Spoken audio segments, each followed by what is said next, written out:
കൂട്ടുകാരെ, അപ്പോൾ ഇപ്പം എല്ലായിടത്തും കോഴിയുടെ അസുഖങ്ങളൊക്കെ ഉണ്ടല്ലേ. അപ്പോൾ ഞാൻ എൻ്റെ കോഴിക്ക് അസുഖം ഉണ്ടാവുമ്പോഴും അത് ഉണ്ടാവുന്നതിന് മുന്നേ കൊടുക്കുന്ന ഒരു മരുന്നാണ് നിങ്ങൾക്ക് ഇന്ന് കാണിച്ചു തരുന്നത് കേട്ടോ. അപ്പോൾ ആദ്യം അതിന് പച്ചമഞ്ഞൾ വേണേ. അപ്പോൾ നമ്മളിങ്ങനെ കുറച്ച് പച്ചമഞ്ഞൾ വേണം. ഇപ്പം എല്ലായിടത്തും കോഴിക്ക് അസുഖങ്ങളാണ് കേട്ടോ. അപ്പം ഞാൻ എൻ്റെ കോഴികൾക്ക് ഇങ്ങനത്തെ മരുന്നാണ് കൊടുക്കുക. അതിന് നമ്മൾ അരിവേപ്പ് കാണിച്ചു തരാൻ വേണ്ടിയിട്ടാണ്, ചിലവർക്ക് അറിയില്ലല്ലോ. ഞാൻ എൻ്റെ അടുത്തുള്ളത് അരച്ച് വെച്ചതാണ്. പിന്നെ ഞാനിത് ഉണ്ടാക്കിയിട്ട് എല്ലാവർക്കും കാണിക്കാമല്ലോ വിചാരിച്ചു. പിന്നെ കുറച്ച് വെളുത്തുള്ളി ഉണ്ട്, ചെറിയ ഉള്ളി ഉണ്ട്, പിന്നെ ബാക്കി എന്തൊക്കെയാണ് വാങ്ങേണ്ടത് വെച്ചാൽ നമുക്ക് പറിച്ച് വരാം കേട്ടോ. അപ്പോൾ പിന്നെ നമ്മളെടുത്തത് കഞ്ഞിക്കൂർക്കളിൻ്റെ ഇല, പിന്നെ ഇത് തുളസിയുടെ ഇല കേട്ടോ.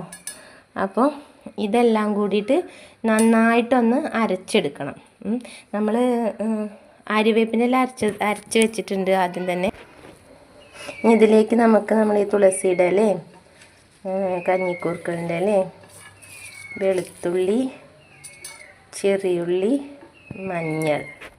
മഞ്ഞൾ നമ്മളൊന്ന് കഷ്ണാക്കിയിട്ട് കൊടുത്തിട്ടോ, അല്ലെങ്കിൽ നല്ലോണം അറിയില്ല. അപ്പം നമ്മളിത് ഇങ്ങനെ നല്ല നൈസായിട്ട് നല്ല കണ്ടോ ഇങ്ങനെ അരച്ച് വെച്ചിട്ടുണ്ട് കേട്ടോ. ഇതാണ് നമ്മുടെ മരുന്ന്. ഇത് നമ്മൾ ഇത്തിരി എടുത്ത് ഇങ്ങനെ കോഴിക്ക് കൊടുക്കുക. പിന്നെ ഞാൻ കാട്ടുന്ന എൻ്റെതായിട്ടുള്ള വേറൊരു ഐഡിയ ഉണ്ട്, അത് കാണിച്ചു തരേ. ഞാൻ ഇങ്ങനെ കുറച്ച് അരി എടുക്കും, ശേഷം അതിക്ക് ഇങ്ങനെ കുറച്ച് മരുന്നിടും കേട്ടോ. ഇത് നന്നായിട്ട് മിക്സ് ചെയ്തിട്ട് കാണിച്ചു തരാവേ. ഇങ്ങനെ നമ്മൾ ഈ അരിയിൽ നന്നായിട്ട് മരുന്ന് ആക്കിയതിന് ശേഷം നമ്മൾ ഇത് വെയിലത്ത് വെച്ച് ഉണക്കും. ഞാനത് കുറച്ചുകൂടി വലിയ പാത്രത്തിലേക്ക് ഇട്ടു കേട്ടോ, അല്ലെങ്കിൽ വേഗം ഉണങ്ങി കിട്ടില്ല, അരി ചീത്തയാവും. നമ്മളിങ്ങനെ ഒരു പാത്രത്തിലിട്ട് ഉണക്കിയിട്ട് ഒരു കുപ്പിയിലിട്ട് വെച്ചിട്ട് രാവിലെ കോഴീനെ വിടുമ്പോൾ കോഴിക്ക് ഇതിന്ന് ഇത്തിരി അരി ഇട്ട് കൊടുക്കും. അപ്പോൾ അവരെന്തായാലും അവർ വായിൽ പിടിച്ച് കൊടുക്കും വേണ്ട, അവർക്ക് എന്തായാലും അവരെ വയറ്റിൽ ഇതാവും ചെയ്യും. അപ്പോൾ ഒരു ഐഡിയ ഈ മരുന്ന് ഉപയോഗിച്ചതാണ്. ഇനി നമുക്ക് ഇത് ഉണക്കാൻ വയ്ക്കാം. ശേഷം നമുക്ക് കോഴിക്ക് ആ മരുന്ന് കൊടുക്കണത് എങ്ങനെയെന്ന് നോക്കാം കേട്ടോ. ഇനി ഇവനെ പിടിച്ചിട്ട് നമുക്ക് ഇവന് മരുന്ന് കൊടുക്കുന്നത് കാണിച്ചു തരാം കേട്ടോ.